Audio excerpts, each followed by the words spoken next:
song. Who's beside me now? I got my hand along. Who helped me to write this love song? My only is you. Only my only will do. You're my only is true. Yeah.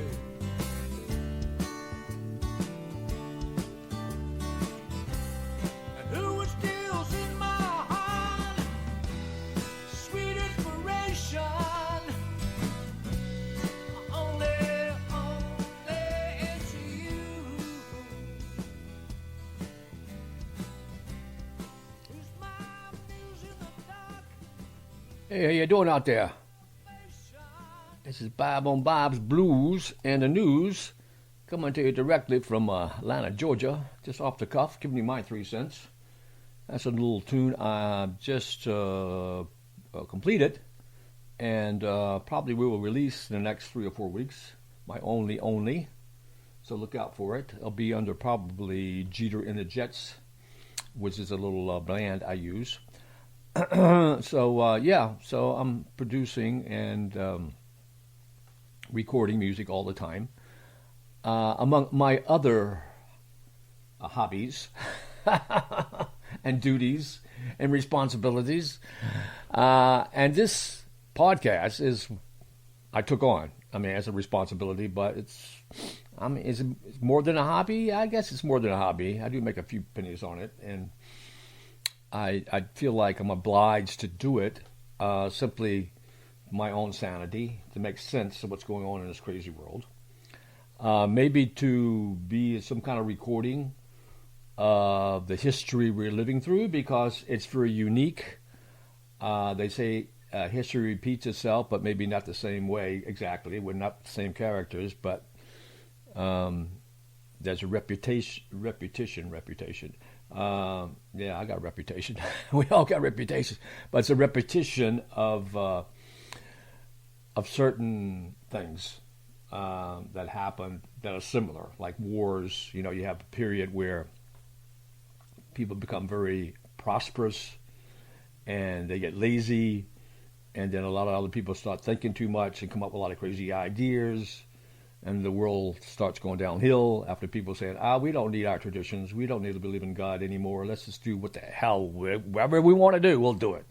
And then envy and greed and all those passions come to play, and and the civilization crumbles after that, right? So we're in a period where a lot of the Western world has gone through that. After the Second World War, everybody in the West was feeling mighty good about defeating Hitler and the Nazis, and the 50s was like paradise on earth, especially the United States. We were, the big kahuna.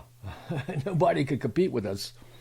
And but then we got relaxed, We started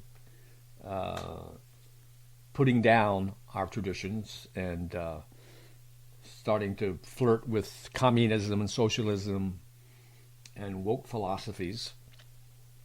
And here we are. But Trump came along just in the nick of time to save us. He's like Superman, right?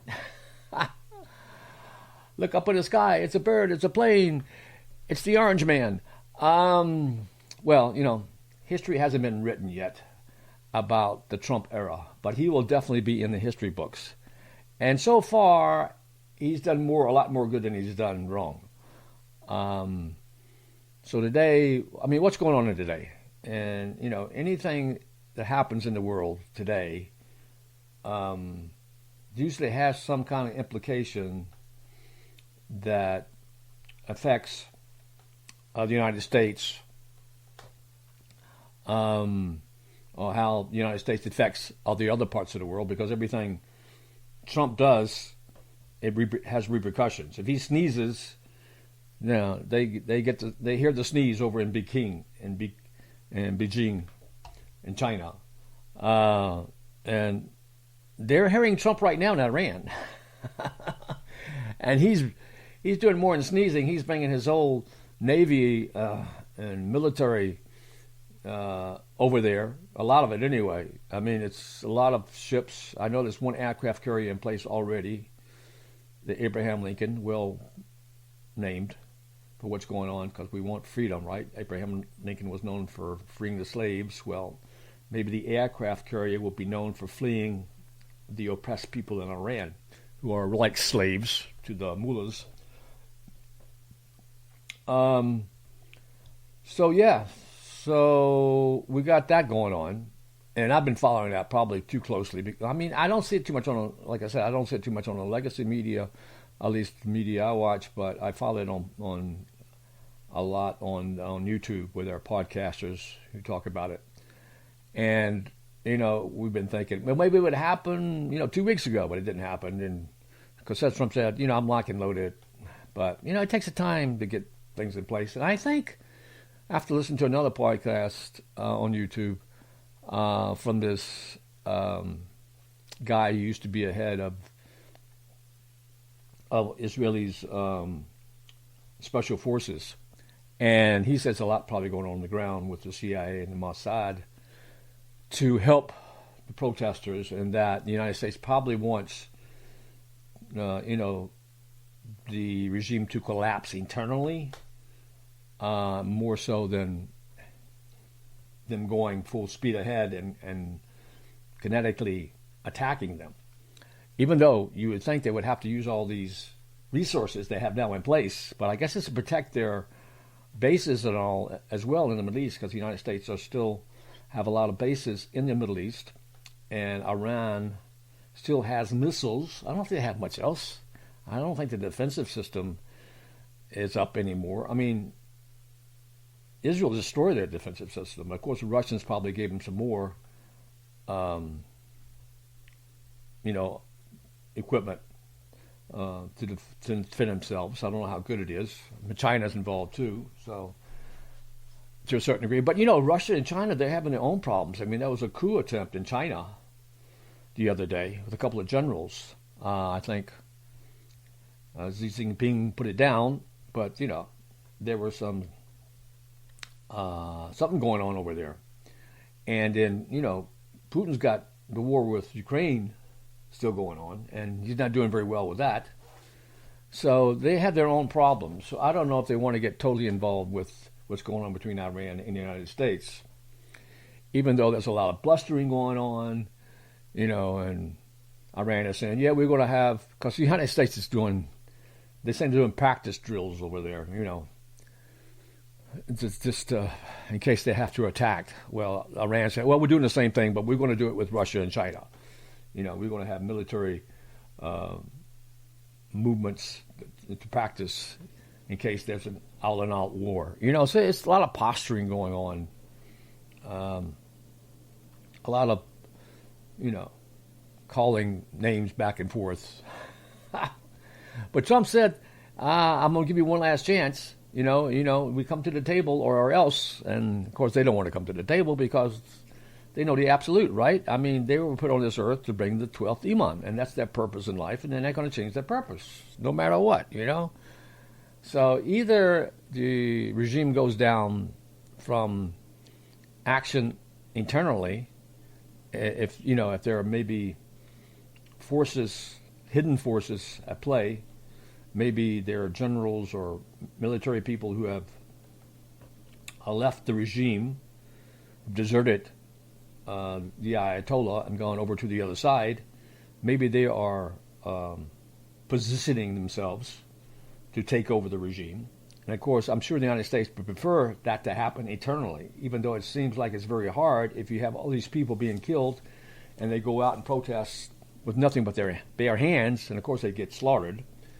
And how many, and who knows how many thousands, tens of thousands of people have been slaughtered, wounded. It's terrific. It's horrible.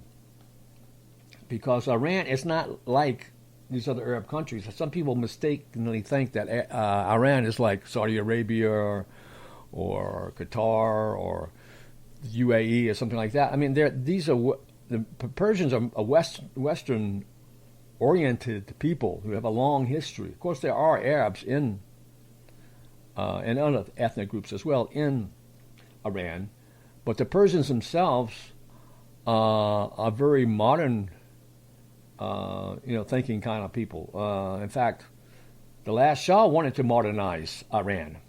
Of course, he had problem with the fanatics, and I guess the economy suffered because of it. And he had a secret police that wasn't well liked, and he probably made some mistakes. But it is a lot better than the Ayatollah, that's for sure. And so, his son wants to come in and sort of help organize the transition from the mullahs to the people and have, eventually elections in a more or less a democracy. But he wants to be the figurehead for this. He's I guess you could call him the king, but it's more like a royal, a democratic kind of country with a king, like they have in England, a royal democratic monarchy. But we'll see where it goes. And then at the same time, you got Minnesota, the problem at Minnesota. Tom Homan had to come in and take over from Kristi Noem's. I mean, the whole image of a man is more powerful than a woman. I'm sorry, I don't want to be sexist, but especially when you have a lot of forces at play, a lot of violence at play, you need the strong image of a tough guy. I mean, Kristi Noem, I like her, and I think she's very tough in her ways. Maybe she said a couple things she shouldn't have said, but I don't think the people there had any respect for her, especially on the left. And though they don't have that much respect for Tom Holden, they will listen to him because of the image he has. He is a tough guy, and everybody knows he's a tough guy, and he doesn't put up with any BS, period. Double period. So it was good that Trump brought him in. And I think he has cooled the situation down a lot. But you're going to still have the people on the left are not going to give up. They go still to protest because they're getting paid. And that's what they do. What else are they going to do in life? Work for Burger King? I don't think so. And then Trump came out today. He's got these accounts for kids. That's great. He's setting up financial accounts for kids. And a certain amount of money is going in for these accounts that will help kids when they're first born have to be invested in the economy. That's great, So money for kids, I'm all for that. That's a great idea. And then what else you have? Melania coming out with her. She's got her movie coming out. I guess it's a documentary. And she's making a big show. Plus she's on all the TV networks doing interviews. I think Trump told her, man, you got to do something. I'm always in the spotlight. And you're sort of in the background. You need to, embellish your brand more. Get out there more. And, because I love you, honey. Do your own thing. Let the world see how great you are, right? So, anyway, she's out there, which is great. I think she's a good image for the country. She's a very beautiful woman. She does still have a heavy accent, which I think if she didn't have that heavy accent, she might come across a little bit better. But her heart's in the right place. She thinks good. She thinks on her feet. She's got a lot of backbone. I mean, to live with Trump, you got to imagine. Well, she's got to go. And she deserves a lot of credit just for that, huh? But anyway, so that's the state of the world today, people. Anyway, this is Bob on Bob's Blues in the News. See you next time. And I'll just go on out with my tune, my only